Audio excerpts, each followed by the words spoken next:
Bonjour à toutes et à tous, je suis content de vous retrouver aujourd'hui pour une nouvelle vidéo ASMR en ma compagnie.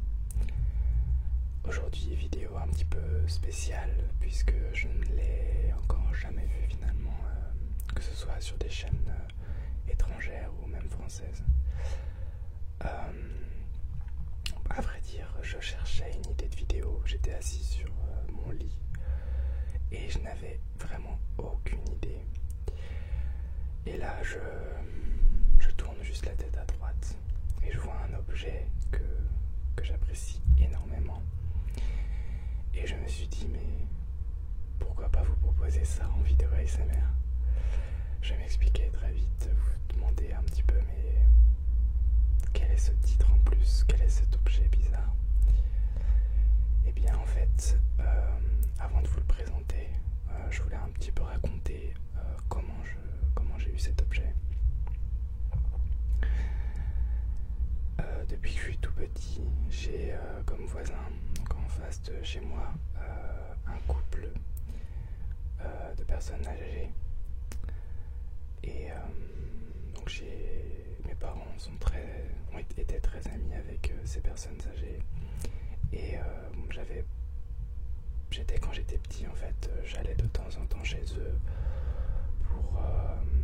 pour m'occuper finalement et pour aussi les occuper parce qu'ils se sentaient un petit peu seuls finalement, même si c'était en couple. Et donc j'allais souvent faire un Scrabble avec eux ou d'autres petits jeux comme ça. Et à chaque fois que j'allais chez eux, ils avaient des objets assez bizarres ou étonnants, parfois super intéressants aussi bien sûr. Et il y avait un objet plus particulièrement qui m'intrigue vite. C'est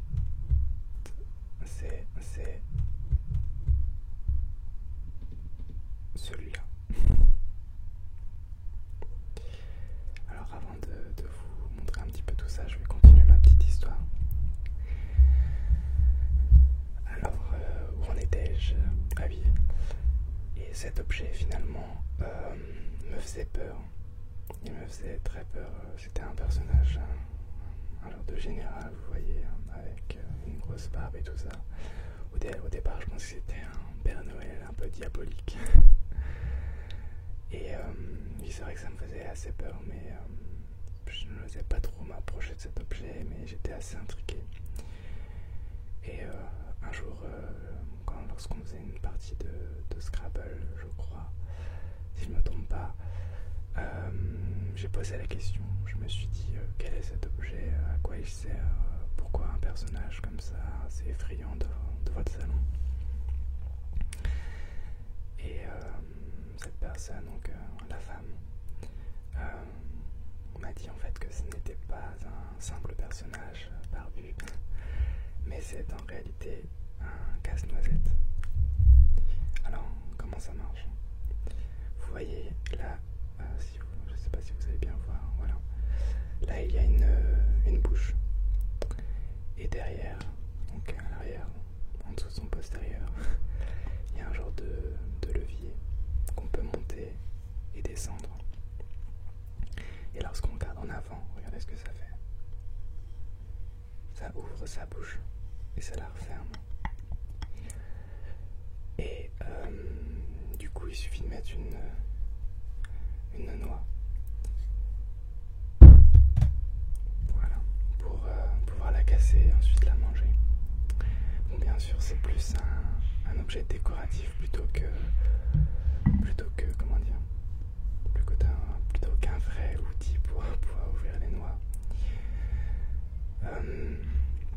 Mais voilà, en tout cas, j'étais très très intrigué par cet objet pendant toute mon enfance. Je le trouvais assez bizarre.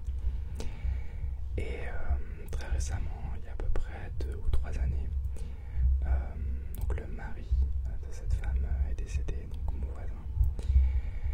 Et ça a été assez compliqué pour moi parce que j'étais assez proche de ces voisins-là. Ils m'ont beaucoup appris finalement. J'étais très attaché donc à ces personnes et elles ne sont plus de ce monde malheureusement. Et durant finalement le déménagement et tout ça, leurs enfants sont venus plusieurs fois pour pouvoir dégager un peu tous les objets. Et je voyais qu'ils se débarrassaient beaucoup d'objets qui étaient vraiment superbes, qui pouvaient vraiment plaire à beaucoup de personnes, surtout les personnes qui sont intéressées par des objets contemporains, des objets assez anciens, pardon. Et moi j'ai récupéré finalement 2 objets parce que je me suis dit, j'avais peur en fait qu'il jette ce casse-noisette c'est comment dire ça. J'ai beaucoup de souvenirs en fait de cet objet et je me suis dit ce serait vraiment dommage de perdre ça. J'ai d'ailleurs aussi récupéré alors je sais plus comment ça s'appelle, un genre de carillon finalement pour revenir à mon histoire. Alors j'ai récupéré ce casse-noisette et je me suis dit que ça pouvait être intéressant de faire un petit peu de bruit de bois puisqu'il est fait en bois et de voir s'il pouvait procurer des sensations ASMR grâce au bruit, grâce au tapping, grâce au frottement par exemple, je ne sais pas, de sa barbe. Alors je vais déjà vous présenter un petit peu la bête finalement. Alors il a un chapeau en bois avec un petit rond au-dessus. Donc c'est rouge, noir et doré. C'est donc tout en bois et tout a été peint, je pense, à la main. Alors si on s'approche un petit peu, on voit qu'il est assez effrayant. Donc il a des sourcils en bois. Par contre ses yeux sont également gravés bleu avec un nez orange et rose et également des joues et une moustache aussi qui est en bois et des dents un peu impressionnantes. Donc il a une grande barbe un peu comme le Père Noël avec je vais le retourner, donc des cheveux assez longs qui descendent jusque là. Voilà. Alors, je sais pas si vous pouvez entendre.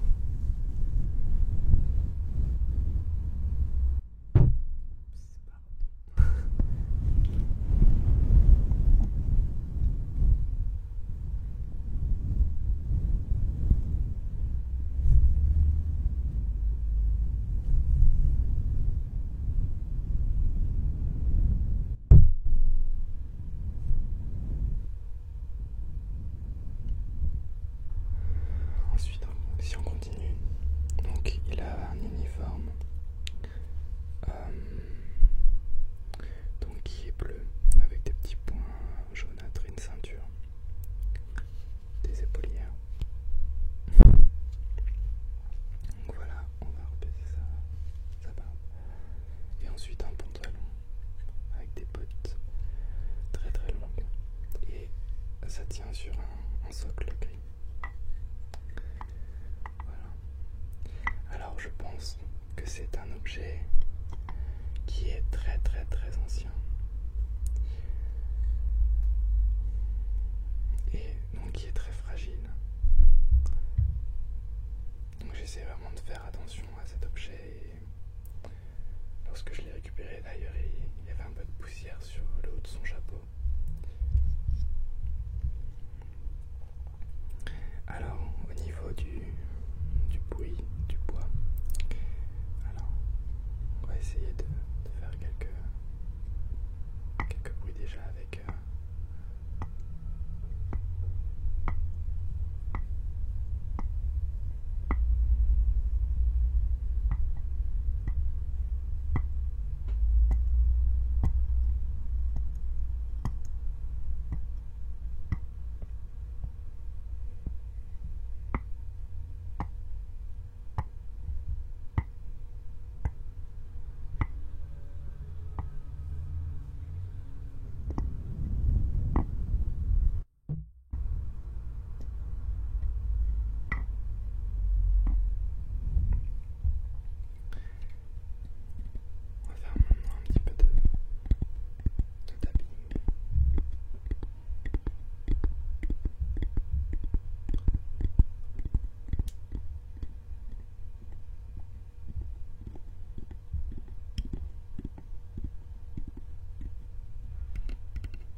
assez lourd finalement.